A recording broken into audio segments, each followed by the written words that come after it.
Well, good morning folks, and welcome back to the Old Barn Workshop. It has been a while since I posted anything, so I thought we'd have a bit of a catch up of where we are at the moment. As you can see, I am sat here by a very dejected looking ZX12r Ninja. And the worst possible thing that could have happened has happened. So let me explain. A while ago, the bike was getting very hot and flustered, so I thought, right, this is definitely time to do the right thing and give her a coolant service. When I checked through, things like the thermostat, the radiator cap, had not been changed for a very long time. Also, the coolant system had a blockage and the radiator was full of mud. So when I went to take off the thermostat housing, which is round the back of the engine in a very, very tight spot, it snapped a stud off. But there was enough of the stud protruding that I thought, yeah, I can probably clamp onto that, weld onto it and remove it. Unfortunately though, in order to get to the back of that, because it's at quite a steep angle, very close to the frame and the bottom of the block, I had to take the engine out. And this is quite a sophisticated bike, fuel injection, you know, lots of tight tolerances. I really didn't want to do it. But as you can see, over the weekend, the engine came out.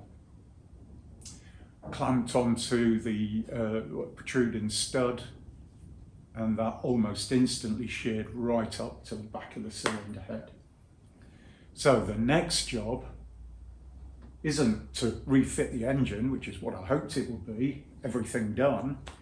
Nope, I've got to strip the cylinder head off to take that in to get it remachined. This morning I ordered a new head gasket, new exhaust gaskets, new inlet gaskets, and you know, I am dreading, why would you want to dismantle a fully running engine that's in such beautiful condition? Well, basically because you've got to. I'm dreading it. That aside, I made up a quick tool to be able to support the engine on a trolley jack as I drop it, because I thought I'd just work on it here, blah, blah, blah, 10 minutes later, be putting the engine back in. Foolish, very foolish to think it was going to be that easy.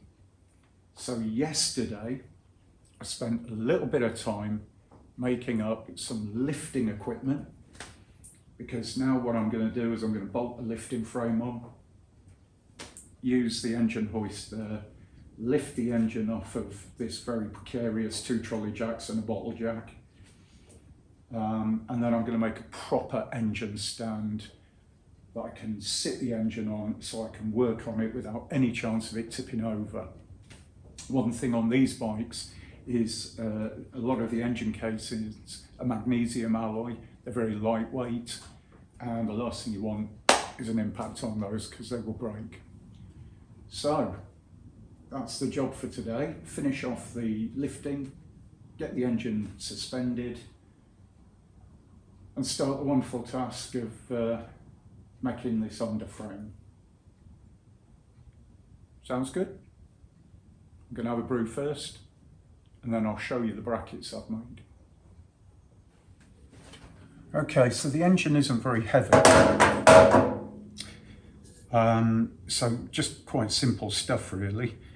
Got a piece of 25 by 25 box section, drilled a couple of holes through it, welded on a clamp, welded plug at the back and round the front. That will bolt onto, if you can see this, the front of the engine. And then I can get a hook on there.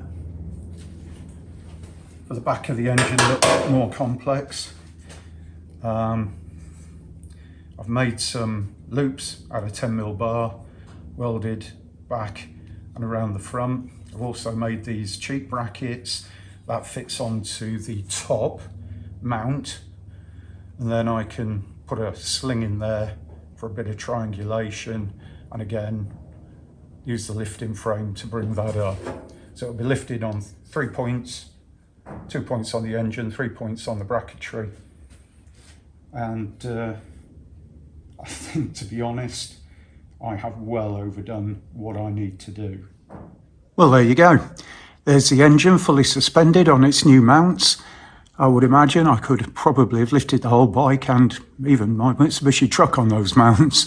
So I'm more than confident that everything's good and it's all going to, you know, keep on hanging there. So next job, underneath, measure up and see what framework we can make to allow this to sit on the floor. Okay, so some quick measurements here.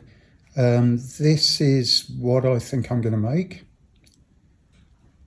So the 160 height piece goes under the back of the engine. The 130 high piece goes under the front, 500mm long, 300mm wide. Yeah, think that will do the trick. I'm pretty happy with that. And the material of choice will be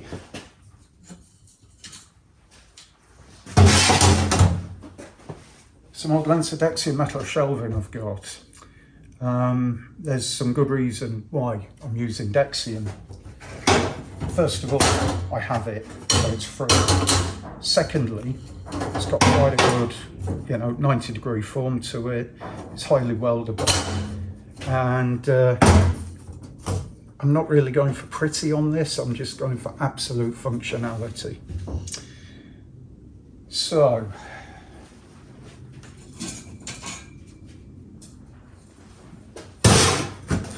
first thing is, I've marked this up at 500 long.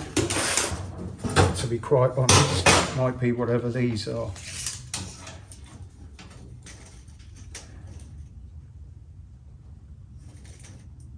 Okay.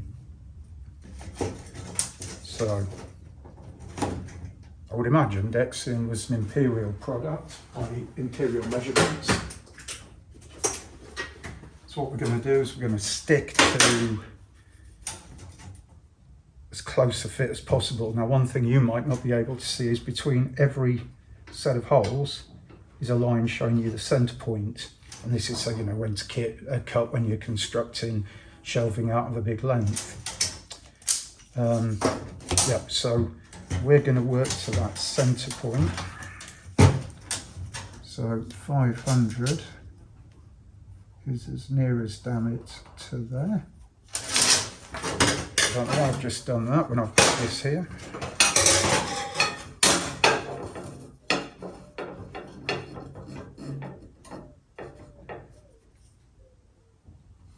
These draw straight lines.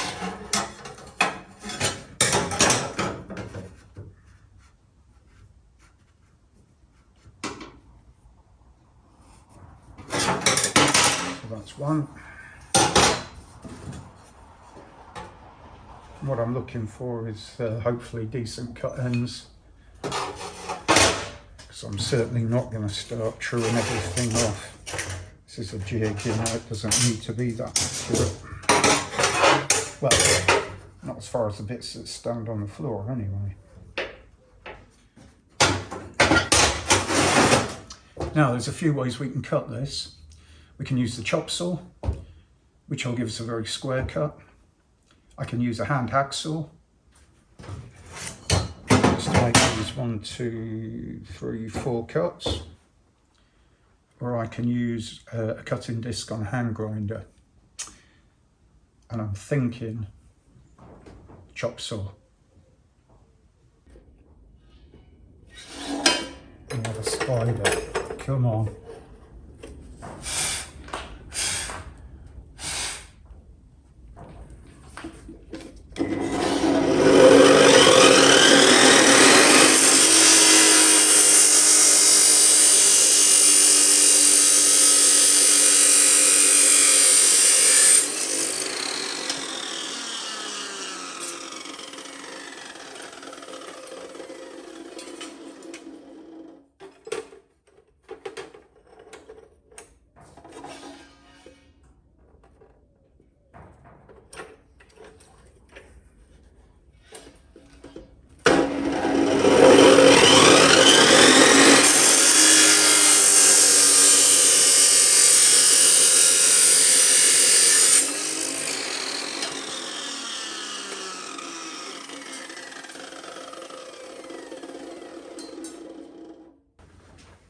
So a couple of things to sort of mention. First of all, I've stacked these so all of the cut ends, which are the hot bits, are all to one end. So now I can pick this end up and it won't burn me. Might sound simple, but in a day you'll be surprised how sick to death you can get of burning yourself because of paying attention. The other thing is you might not be able to see this so clearly, but there's some very sharp edges to this metal now. So one of the first jobs is to linish down these bars that we've just cut, these pieces of Dexian, get rid of the sharp edges. Also, we've got to start to think about removing paint for where we're going to weld.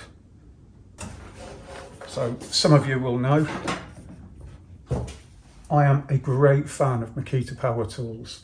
They do not sponsor me. They do not give me freebies, which they did actually.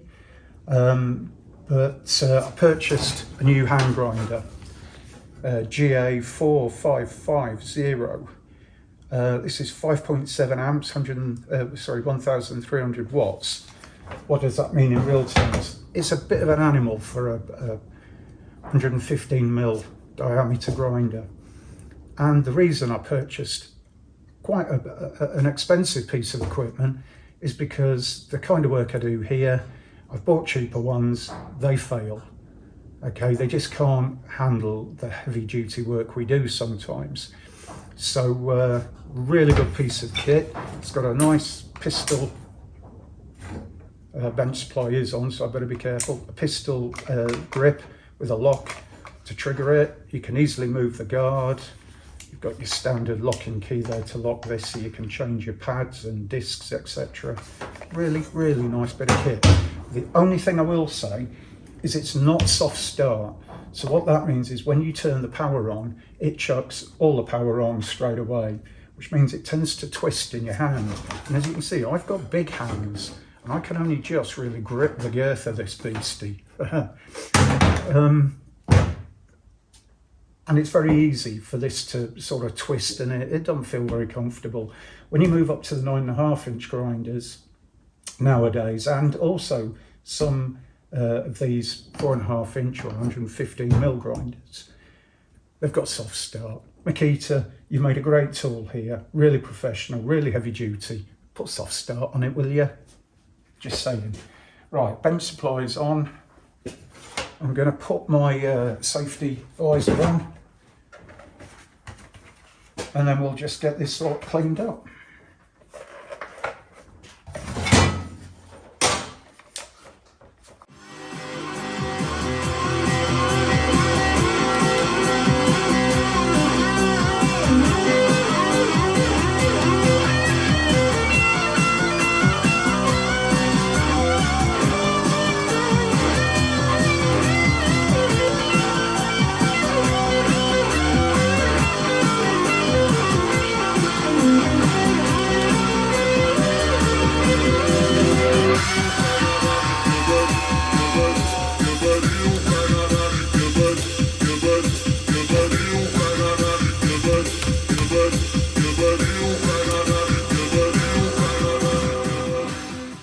Okay, you probably noticed that looked a bit cack-handed.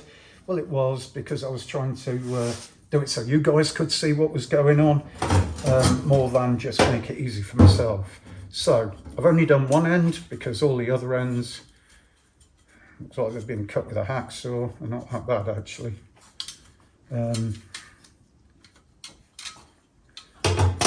So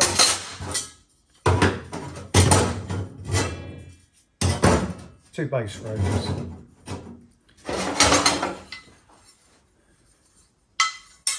These are going to be the bits that are on like that to hold up. How much wider do I want to make this stand? And you know, I think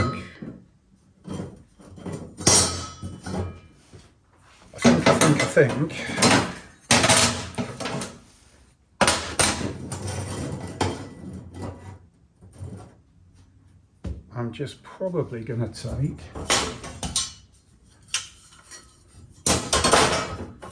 two bits of this at the same length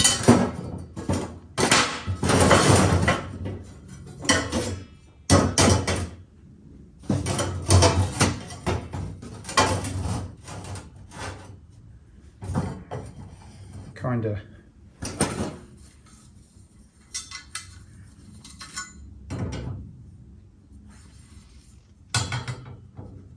make something like that. And the reason being is that will be really, really stable with these coming out.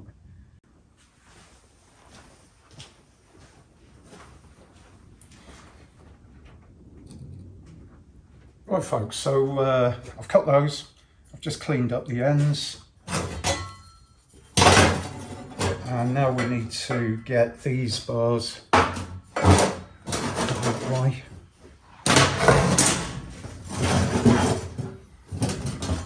Get these bars put sort of central.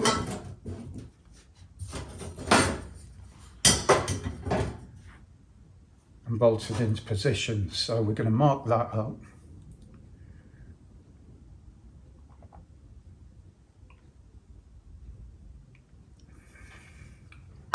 Oh, tea. Right, so we know we want to put those above. So I'm going to bring these in, but I'm not sure.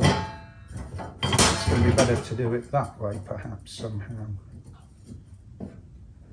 Need to think about this a little bit. So if I did it that way, now remember that's going to go there. That means I can come up with the outside, support it. Does it make the slightest bit of difference?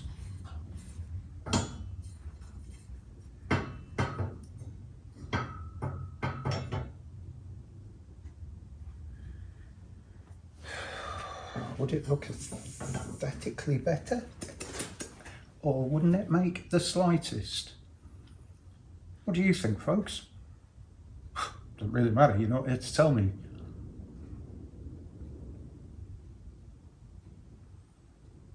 I kind of like that. Don't ask me why. Hell, we're going to do it. So, what I think I'm going to do, get 4 Dexium bolts, bolt this together. No, I'm not. I'm going to roughly hold it in place, mark it up, clean up, bolt it together, make sure it's square, weld it. Couldn't be simpler, could it?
Now we are relying on the bench to give us an earth.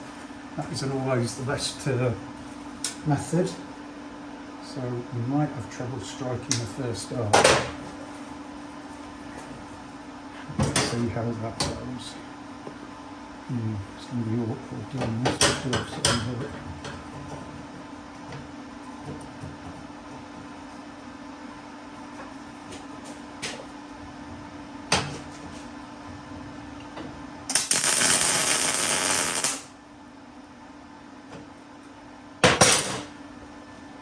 Number one.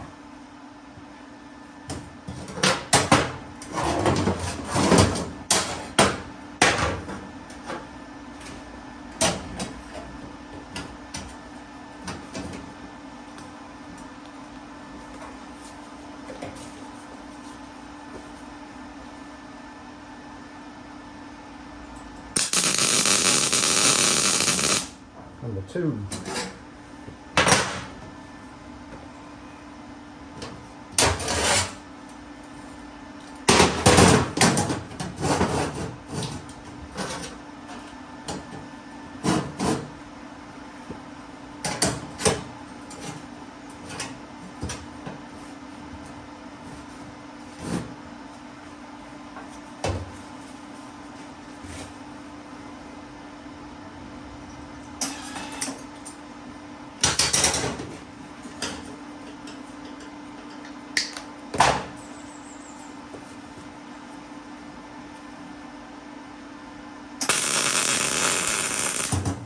Number three. Yeah, I guess number four's just there for the ride.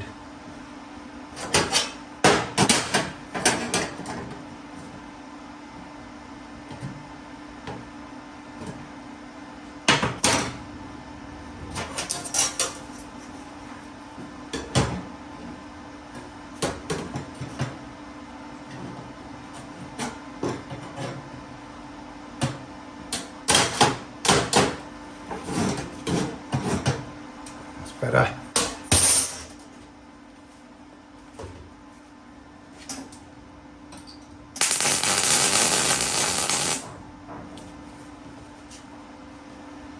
Okay, so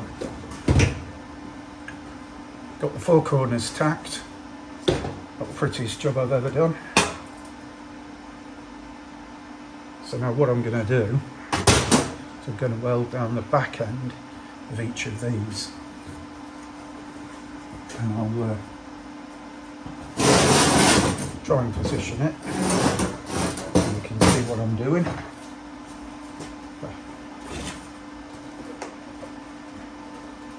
And for all of my friends out there who are actually good welders, please, no sarky comments. Might never be as good as some of you. Right, let's go for it.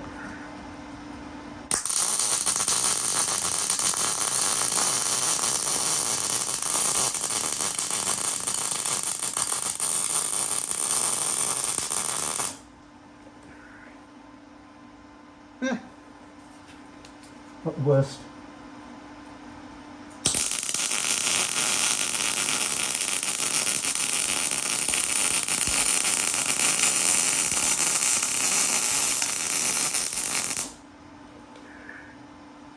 That's better.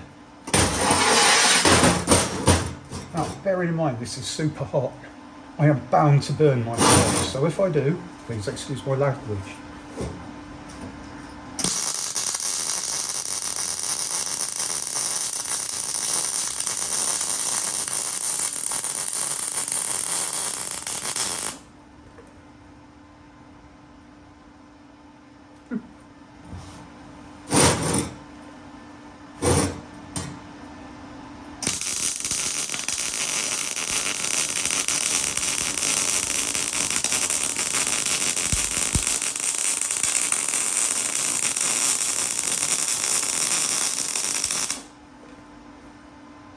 Okay, so that's the inners welded. So now very quickly run down the outers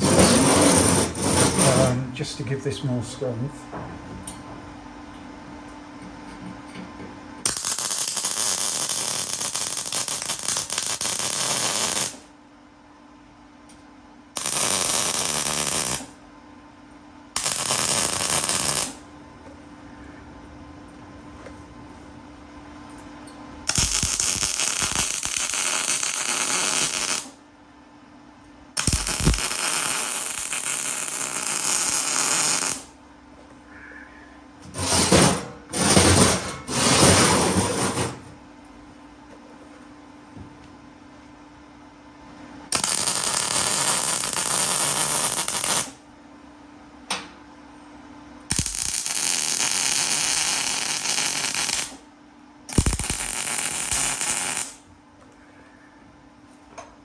Right.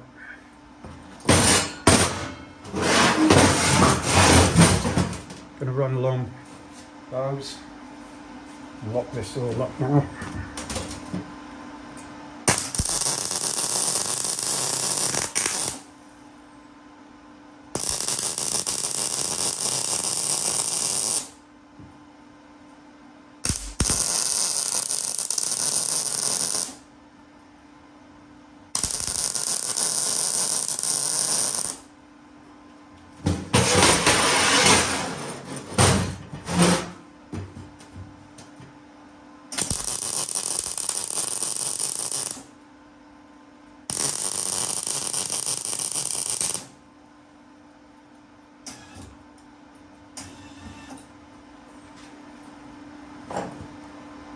You thought that'd have an earth problem, didn't you?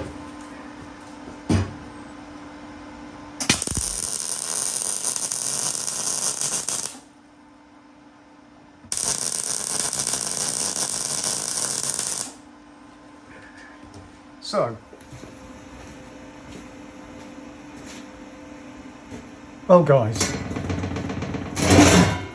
still hot as hell, but there you go, that is one engine frame.